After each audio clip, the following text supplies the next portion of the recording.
ఈ దేశంలో ఎన్నో వ్యవస్థలు చాలా మంది ఏమనుకుంటారంటే ఒక రిజర్వేషన్ సిస్టము దళితులకు కానీ ట్రైబల్స్ కానీ షెడ్యూల్ కాస్ట్ కానీ షెడ్యూల్ ట్రైబ్స్ కానీ ఇచ్చినవారు అంబేద్కర్ అనుకుంటారు. కానీ మహిళలకు ఓటు హక్కు గాని, ఆస్తిలో సమాన వాటా రావాలనే ఆలోచన గాని, బహుభార్యత్వాన్ని రద్దు చేయడం గాని, పునర్వివాహం గాని అంటే వితంతువులకి, అదే విధంగా విడాకులు కానీ, ఇవన్నింటి విషయంలో ఆనాడే జెండర్ ఈక్వాలిటీ కోసం కొట్లాడిన వాడు అంబేద్కర్. అయితే దాని గురించి పోయే నేననేది ఏంటంటే, ఎందుకు అంబేద్కర్ గారిని ఈ దేశంలో ఒక మహాత్మా గాంధీతో ధీటుగా లేదా మరొక ప్రముఖ నాయకుడితో ధీటుగా పెట్టలేదు అంటే డెఫినెట్ గా దానిలో అనుమానం ఏం లేదు.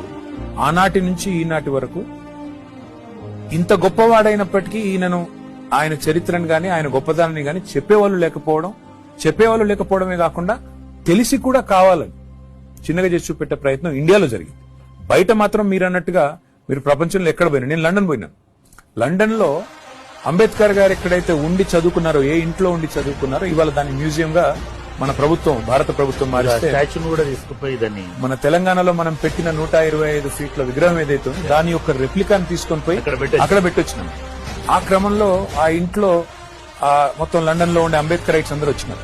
వచ్చి వాళ్ళందరూ వివరించి చెప్తున్నారు, ఇక్కడ ఉండేది ఇదే ఇంట్లో ఉండేది, ఆయన ఇక్కడ చదువుకున్నారు, ఇక్కడే ఉన్నారు అని చెప్తా ఉంటే నాకు అనిపించింది, ఇక్కడ వాళ్ళు గుర్తించిన గొప్పతనం మన వాళ్ళు మన దేశంలో మాత్రం ఇంకా కూడా వెలివేసినట్టు అంబేద్కర్ విగ్రహం పెట్టాలా అంటే మాత్రం ఇంకా కూడా ఎక్కడో ఓన్లీ ఎస్సీ కాలనీలో పెట్టాలని ఆలోచన. అందుకే కేసీఆర్ గారు